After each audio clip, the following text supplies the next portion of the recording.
What it do is DOA, that boy Doe, back with another episode of putting shit together. Yeah, today we on LeBron James, aka LaForty James, aka LaFraud James. For those of you that don't know, Carmelo Anthony, he then came out with his own little podcast, his own YouTube show and all of that. And him and J.R. Smith was on the show together. And he had Iman Shumpert on the show too. And they all spoke to this point of that trade that sent Iman Shumpert and J.R. Smith to Cleveland from New York, which they was playing on the team with Carmelo Anthony at the time. And they all spoke on different points about how they felt about that trade. We're going to go ahead and play that clip for y'all to see. You and JR got shipped to Cleveland. You got a chance to win the championship and play with LeBron. I told Bron, oh, that's what we doing. When it happened, only thing going through my mind is, Bron, I know this is a chess game. I gotta get these away from him. Right. It is up over there. Real talk. I can use Shump and JR to go win a championship. That's why I flipped out like that in the locker room, because I'm like, just put me back 3 years. In that room, all you hear just boom, boom, water splashing. You do not touch this nucleus right here.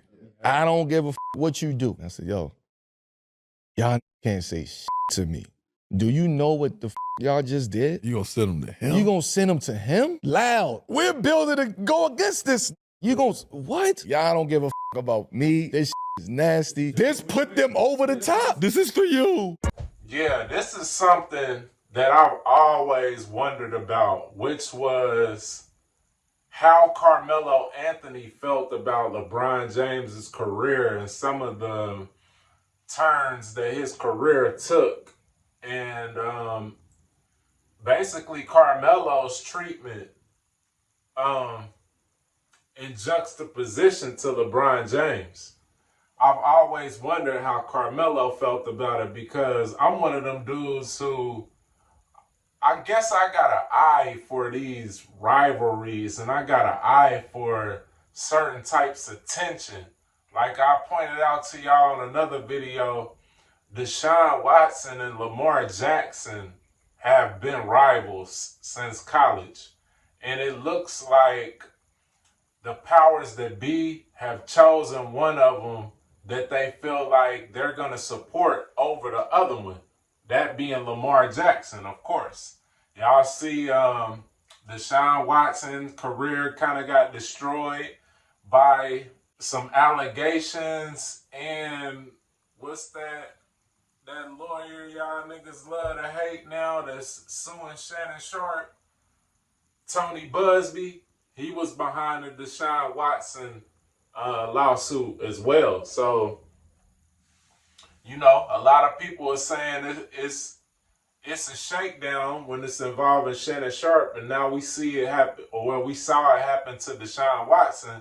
I don't know that everybody felt so adamant that it was a shakedown when it happened to Deshaun Watson, but I definitely felt like it was. I felt like since they gave that Heisman Trophy to Lamar Jackson, they've been forever trying to put him above Deshaun Watson, and I think really just mano y mano, Deshaun Watson's the better quarterback to me, in my opinion.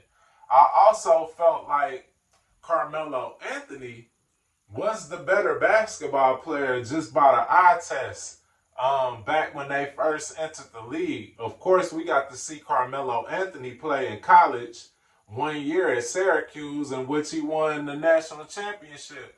That's what kind of opened my eyes to the talent that Carmelo Anthony had. I really felt like, man, this is a super skilled basketball player, a star in the making for real. Of course, they entered the NBA at the same time. Carmelo Anthony was the third pick. And I felt like what Carmelo Anthony did in his rookie season was worthy of being rookie of the year. But like the tattoo on LeBron James' back says, LeBron James was the chosen one. So, of course, we know LeBron James won that rookie of the year, but I'm going to put the stats on the screen for y'all to see. And you can see that Carmelo Anthony led in 6 out of the 9 stat categories that you would have up for consideration for this illustrious trophy. We see Carmelo had 21 points per game versus LeBron's 20.9, which is a small win, but a win nonetheless. Rebounds per game, Carmelo had 6.1 to 5.5. Assists per game, LeBron won that with 5.9. And I will admit, LeBron James, he's a great passer. Can't take nothing away from him in that regards. I was a fan of LeBron James when he first entered the league, as most of us, the general public, was. We all kind of took to him when he first got there, but he has tarnished his reputation unlike anybody I've ever seen in history. I've never seen somebody come from the heights that he was at as far as favor goes in the public domain to the amount of just, I don't want to say hatred, because that's what his stands like to say, like we hating on him or something. Just distaste. Never seen people form so much distaste for one person that they once liked before. But yeah, steals per game, you got LeBron at 1.6, Carmelo at 1.2. Blocks per game, you got LeBron at 0.7 and Carmelo at a half a block a game. But then you get into the turnovers. Carmelo Anthony had less turnovers. He had 3 turnovers and LeBron had 3.5. The field goal percentage, 3-point percentage, and free throw percentage, Carmelo Anthony led at, meaning he shoots better than the man. He's more trusty shot anywhere on the floor than LeBron James. So why he didn't get the rookie of the year honors? Your guess is as good as mine. It really is inexplicable, for real. I mean, of course the stats are close, but when you leading in all these categories, I have to go with Carmelo Anthony. And by the eye test, I mean, you can't take nothing away from Carmelo Anthony's game, especially not his rookie year. That nigga was balling out. On top of it, he took the Nuggets to the NBA Finals. I mean, well, I don't know. I don't think they went to the finals, but he took them to the playoffs, and the Cavaliers missed the playoffs. LeBron's rookie season. So that's another category that you could weigh in and tip the scales as well. But, you know, they both went on to play several seasons for these teams. And then we all know Carmelo Anthony went to the New York Knicks. Okay? LeBron, of course, joined a super team, made a super team in Miami, won a couple ships. Then he comes back to Cleveland after they draft Kyrie Irving, who is arguably one of the most skilled basketball players anybody ever laid eyes on. So I felt like their acquisition of Kyrie Irving definitely helped influence LeBron to come back. So LeBron comes back to Cleveland, and then in 2015, I believe that trade happened, and Iman Shumpert and J.R. Smith were playing for the New York Knicks with Carmelo Anthony at the time. Then they ripped them from Carmelo Anthony's team and send them of all places to Cleveland. So it's like they took these two integral pieces of the New York Knicks, they took them away from Carmelo Anthony and then give them to LeBron James of all places. It just really seems like the powers that be were not only trying to tear Carmelo Anthony's career down in a sense, but they also wanted LeBron James to benefit. That was like a direct correlation between them wanting LeBron James to do better than Carmelo Anthony. You strip that man team down to bare bones and sent the good players to LeBron James, which you can hear them proclaim was Carmelo Anthony's arch enemy, arch nemesis, a big rival. You know what I'm saying? And you can see, we finally get to see how Carmelo felt about it, which is how a lot of us felt about it. Is like, damn, really? Y'all just gonna bust my man Carmelo Anthony down, bust his team down, and then you gonna donate all the salvageable parts to LeBron James? Like, man, that to me looked like a setup. You know what I'm saying? Like, of all the places that these niggas could have went to, if it was the New York just wanted to retool and get rid of what they felt like wasn't working, you really gonna send them to the rival though? Like in the NBA, in the NFL, and most of the time in the NBA, that's a no-no. You don't take a person from a team and then send them. You don't take good pieces of a team and send them to a rival team, let alone a arch rival. You know what I'm saying? Personal arch rival. Like, that'd have been like, you take John Starks off the Knicks and send him to the Chicago Bulls. You know what I'm saying? Like, that's a faux pas. That's some shit you just don't do. But lo and behold, they did that shit for the chosen one, for LeBron, LaForty, LaFraud James. You know what I'm saying? Then I'm gonna tell you another interesting thing before I get on up out of here, though. I don't know if a lot of you know, but Kobe Bryant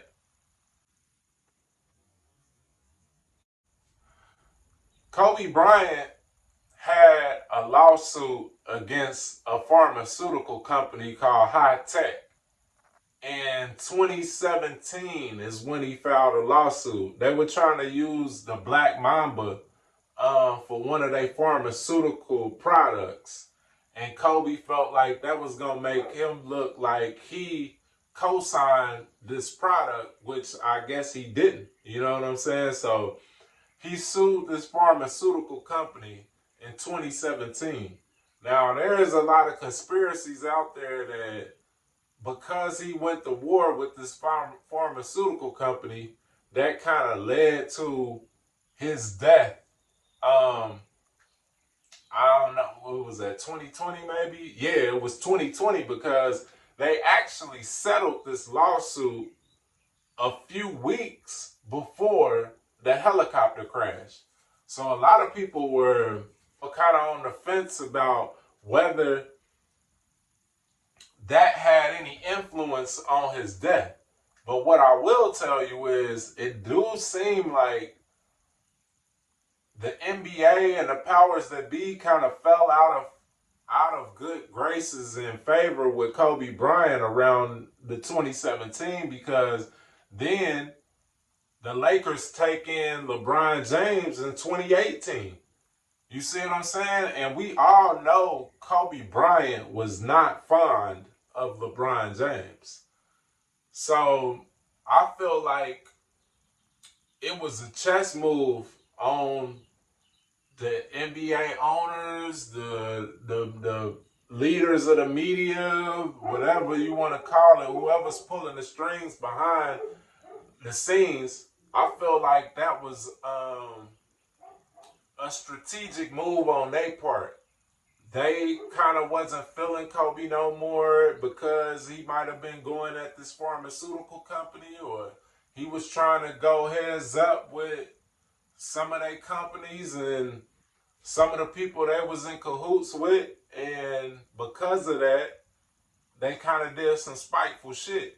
Let alone if this did have any bearing on him being killed or his death, that would, I mean, of course, err on the side of this was all out of spite. But the timeline is very interesting. As I said, he filed a suit with this company in 2017. Then the following year, they bringing in LeBron James, who is one of his arch rivals. Somebody he didn't really too much care for and was always trying to dog every chance he got on the court. Now they bring this nigga into your home base. You know what I'm saying? Then a couple years later, no more Kobe. He's gone. Now I can't, of course, can't prove that these connections, but I just wanted to point out the timeline because I think it's very interesting. And that tattoo on LeBron's back and on his chest, like I told y'all before, that's the Boule emblem on his chest. The Boule, meaning he worked for the fuck boys. You know what I'm saying? But it looks like they've been showing him favor forever, man. Of course, you know, they try to pit him against Jordan and all of that. And that, I mean, the list of bullshit is a mile long. But I just wanted to point them things out that, you know, Carmelo felt slighted, just like a lot of us watching felt like they slighted him by busting his team down and sending them to Cleveland to win the championship. But man, as always, it's a pleasure for y'all tuning in. Man, if you ain't subscribed, subscribe, like, share, you know, all that good YouTube stuff. And it's peace and love, love and light, wisdom and insight. To the next episode. DOA, man, putting it together. Peace.